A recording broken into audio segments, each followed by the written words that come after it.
Hello, good morning, नमस्कार प्यारे साथियों। मैं हूं सबेरा कुशवाहा। चलिए क्लास स्टार्ट करते हैं।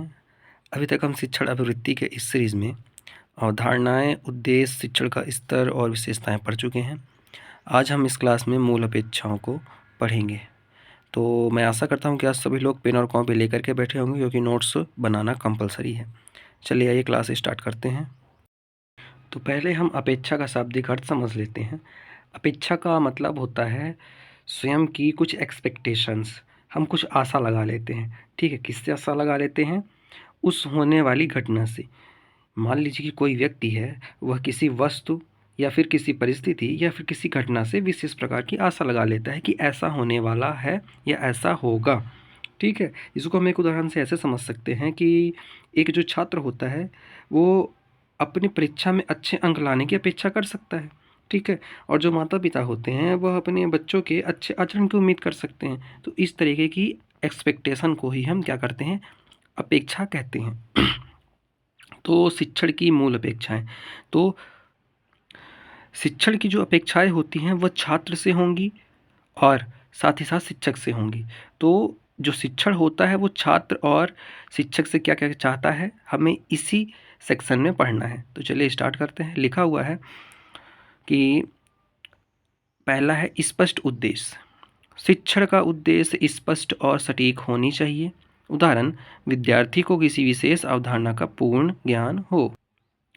शिक्षक का भी उद्देश्य क्लियर होना चाहिए, स्टूडेंट का भी उद्देश्य क्लियर होना चाहिए। ठीक है, कि वो क्या कर रहे हैं और क्या करने वाले हैं। इसको हम ऐसे समझ सकते हैं कि शिक्षक को यह पता होना चाहिए कि विद्यार्थी उससे क्या अपेक्षा रखता है, क्या सीखना चाहता है, और शिक्षक को ये पता होना चाहिए कि उसे क्या सिखाना है बच्चों को। ठीक है, ये उद्देश्य क्लियर होने चाहिए। चलिए नेक्स्ट लिखा हुआ है शिक्षक की योग्यता। तो शिक्षक की योग्यता, एबिलिटी सब जानते हैं। चलिए ये पढ़ लेते हैं। शिक्षक के लिए आवश्यक कौशल जैसे संप्रेषण, प्रबंधन और मार्गदर्शन शिक्षक में होने चाहिए। तो पहले हम संप्रेषण समझ लेते हैं, फिर प्रबंधन, फिर मार्गदर्शन।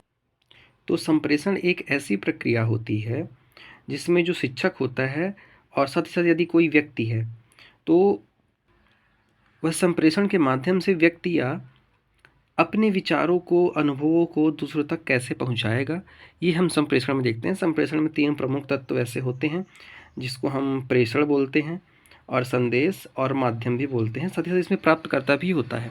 ठीक है, तो नेक्स्ट हमारा है प्रबंधन। तो प्रबंधन का मतलब होता है मैनेजमेंट। कोई भी जो शिक्षक होता है वो किस तरीके से अपने क्लास के शेड्यूल्स को मैनेज करता है। ठीक है, और मार्गदर्शन शिक्षक में होने चाहिए। अब मार्गदर्शन का मतलब ये होता है बच्चों को सही दिशा दिखाना। ठीक है, ये तीनों गुण शिक्षक के अंदर होने चाहिए। ठीक, उदाहरण के लिए लिखा हुआ है जैसे विषय का सही व्याख्यान और विद्यार्थी की जिज्ञासाओं का समाधान। तो जिस विषय को शिक्षक पढ़ा रहा है उसके बारे में सटीक ज्ञान शिक्षक को होना चाहिए। दूसरा है विद्यार्थी जो भी जिज्ञासा रखता है, ठीक है, जो भी क्वेश्चंस वो टीचर से पूछेगा, जो भी अपेक्षा रखता है, उसका अर्थ सरल से सरल तरीके में बच्चों को समझाना शिक्षक का काम होता है। ये गुण उसके अंदर होने चाहिए। तीसरा लिखा हुआ है प्रभावी पाठ्य योजना। तो पाठ्य योजना का मतलब होता है सिलेबस। तो क्या लिखा हुआ है? पाठ्य योजना में उद्देश्य, विधि, सामग्री और मूल्यांकन। इसको बिना हम इसी के समझ लेते हैं कि यदि कोई टीचर डेली किसी क्लास में पढ़ाने जाता है तो उसे ये पता होना चाहिए कि वो आज बच्चों को क्या पढ़ाने वाला है।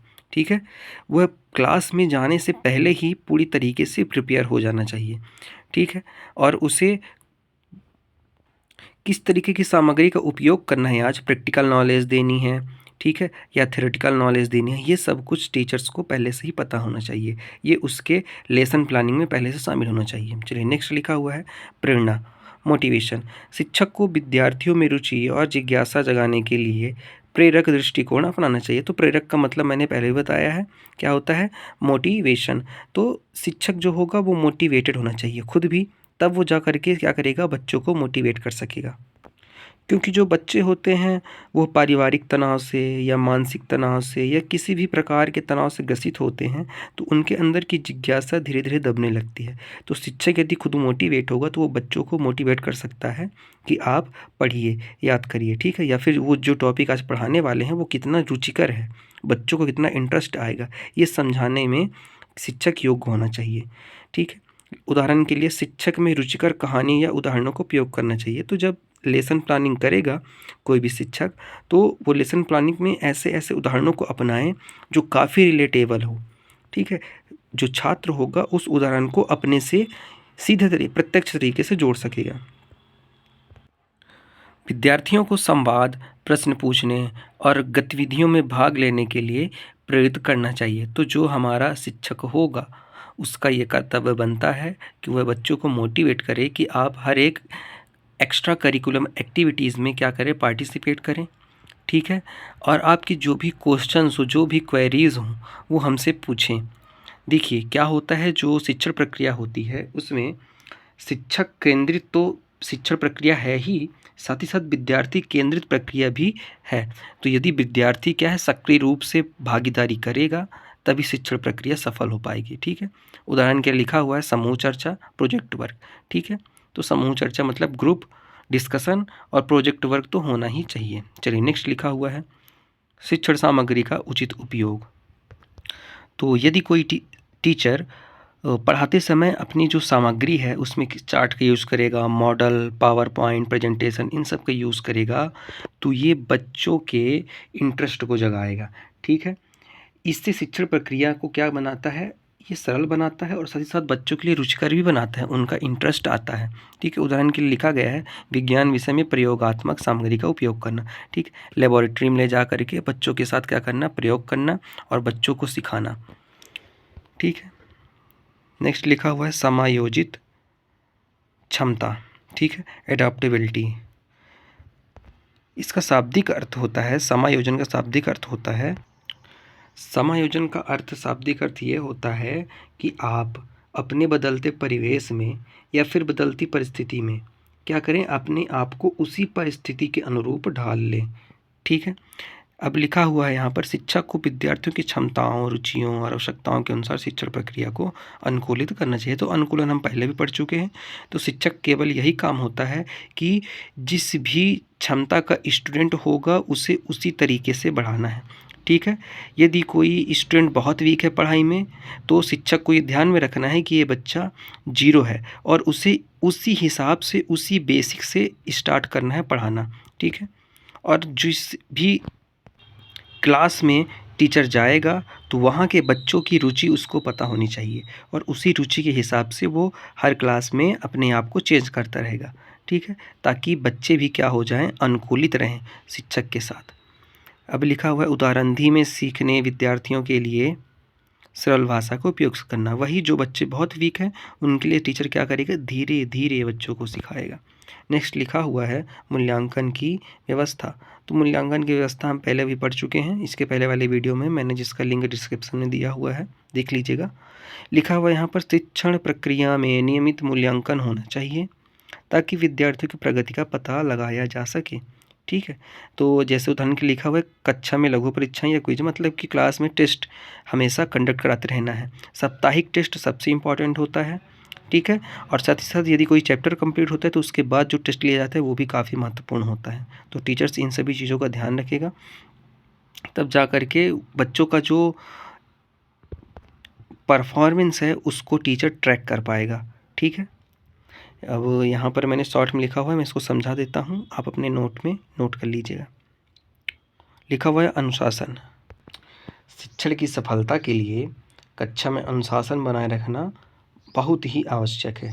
ठीक है, यह सीखने के लिए एक सकारात्मक और सुरक्षित वातावरण प्रदान करता है। यदि अनुशासन में रहेगा यदि अनुशासन में टीचर रहेंगे और साथ ही साथ बच्चे भी रहेंगे तो जो क्लास का वातावरण है वो काफ़ी क्या रहेगा, सक्रिय और सकारात्मक रहेगा। ठीक है, इसको उदाहरण से समझ लीजिए कि जैसे सभी विद्यार्थियों का समय पर कक्षा में उपस्थित होना। ठीक है, और नियमित रूप से दिए गए गृह कार्य को करना। चलिए नेक्स्ट देखते हैं संप्रेषण कुशलता। तो इसको हम पहले भी पढ़ चुके हैं ऊपर, लेकिन यहाँ भी देख लेते हैं कि जो शिक्षक होगा वो जब विद्यार्थी के बीच, इन दोनों के बीच में जब संवाद होगा किसी भी प्रकार का, तो ये काफ़ी स्पष्ट होना चाहिए ताकि बच्चे जो हों वो भली भांति तरीके से समझ सकें। ठीक है, मतलब कि जो शिक्षक की भाषा होगी वो विद्यार्थियों के स्तर के अनुरूप ही होनी चाहिए। चलिए नेक्स्ट लिखा हुआ है शिक्षण का नवाचार। तो नवाचार का मतलब होता है इनोवेशन, नए नए तरीकों की खोज करना। तो शिक्षण में नए नए तरीकों को और तकनीकों को उपयोग करते रहना है ताकि बच्चे भी बोर ना हों और शिक्षक भी पढ़ाने में क्या रहे, बोर ना हो। चलिए नेक्स्ट लिखा हुआ है हमारा सहायक वातावरण। तो सहायक वातावरण का मतलब होता है सपोर्टिव एनवायरनमेंट, मतलब कि कक्षा का वातावरण सकारात्मक और सहयोगात्मक होना चाहिए। टीचर तो बच्चों के साथ सकारात्मक रहेगा ही, उनका सपोर्ट करेगा ही, बट जो आपस में बच्चे होंगे जो क्लास में पढ़ रहे हैं साथ में बैठ कर के, उनके बीच भी ये सहायक वातावरण काफ़ी महत्वपूर्ण हो जाता है। क्योंकि शिक्षक तो केवल एक पीरियड के लिए आते हैं, लेकिन जो बच्चे आस-पास अपने दोस्तों के साथ बैठे रहते हैं, वो पूरे 6 घंटे या 7 घंटे एक साथ बिताते हैं। तो उनके बीच में ये सपोर्टिव एनवायरनमेंट होना बहुत ज़्यादा महत्वपूर्ण होता है, ठीक है? शिक्षक को ये ध्यान में रखना चाहिए कि उसका जो व्यवहार है वो विद्यार्थियों के प्रति बहुत ही सौहार्दपूर्ण होना चाहिए। चलिए इस वीडियो को यहीं पे समाप्त करते हैं। आपके जो भी क्वेश्चंस होंगे कमेंट सेक्शन में छोड़ दीजिएगा। आज के लिए इतना ही। धन्यवाद।